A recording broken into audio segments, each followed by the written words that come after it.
Alors bonjour, on se retrouve au sommet mondial du lait et je suis avec Jean-Marc Chaumet, directeur économie au CNIEL. Jean-Marc, bonjour. Bonjour. Alors vous allez me dresser un petit peu une photographie du marché laitier mondial. Mhm.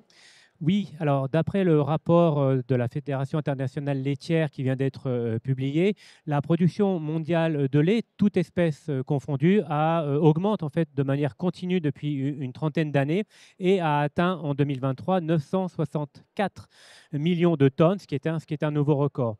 Et on peut voir que cette production est tirée par deux facteurs principaux. Le premier, c'est le lait de bufflone, dont la production augmente 2 fois plus vite que le lait de vache et représente aujourd'hui près de 15% de la production mondiale. Et le deuxième facteur, c'est la croissance dans les pays déficitaires, notamment l'Asie, mais également l'Afrique, où la production augmente très rapidement. Elle a augmenté par exemple de 5% l'année dernière contre 2% à peu près au niveau mondial. Alors en France, où est-ce qu'on se situe à peu près? Alors en France, la production laitière a rebondi cette année en 2024. Elle augmente à peu près 1% sur les 7 ou 8 premiers mois de l'année. Elle avait diminué par contre en 2021 et 2022 et un peu en 2023. Alors l'émergence de l'Asie, justement, il faut voir ça comme une opportunité ou une menace pour le marché? Alors, il est vrai que les pays asiatiques produisent de plus en plus de lait. C'est surtout l'Inde qui produit beaucoup, le Pakistan également. Ces pays sont pour l'instant autosuffisants. Elles veulent le rester. Ils importent peu, ils exportent peu également. D'autres pays comme la Chine ou l'Asie du Sud-Est voient aussi leur production augmenter, mais ces pays sont encore importateurs nets. Et en attendant que ces pays puissent satisfaire leurs demandes locales, il y a toujours un besoin à l'importation, et notamment pour des produits qu'eux-mêmes ne fabriquent pas, comme la crème, le beurre ou les fromages. Mais par contre, les pays, les grands pays exportateurs, pour le coup, sont plus au ralenti. Alors, c'est vrai, comme je le disais, l'Asie, elle, augmente fortement sa production, mais l'Océanie, les États-Unis ou l'Union européenne voient leur production stagner ou augmenter très lentement ces dernières années. Du coup, sur le marché français, est-ce que cette hausse va perdurer? Alors, on espère. C'est vrai que pour l'instant, il y a eu un bon rebond par rapport à une production et une collecte 2023 de lait de vache qui a été vraiment très, très basse.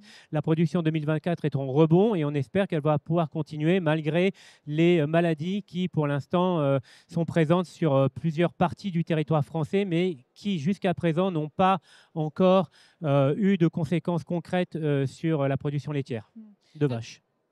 Alors, un marché en hausse, c'est plutôt un aspect positif pour les prix finalisés aux producteurs. Quelle tendance se dessine pour les producteurs laitiers là, sur les mois, les années à venir? Alors, on peut voir que les prix du beurre sont fortement à la hausse en France, en Europe et dans le monde depuis quelques mois, depuis la fin de l'année dernière en fait.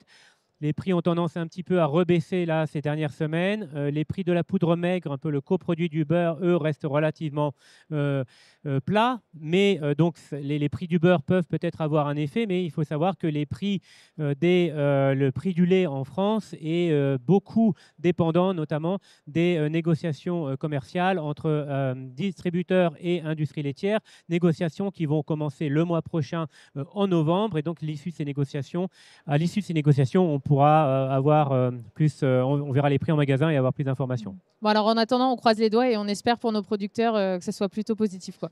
On verra le résultat des négociations et on verra l'évolution des marchés du beurre et de la poudre également qui influence aussi un peu le prix du lait. Justement, oui.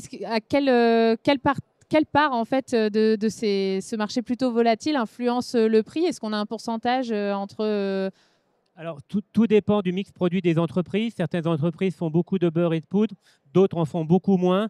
Donc, cela dépend vraiment du client de l'éleveur et du mix produit de l'éleveur. Ok, ouais. Du client de l'éleveur, pardon.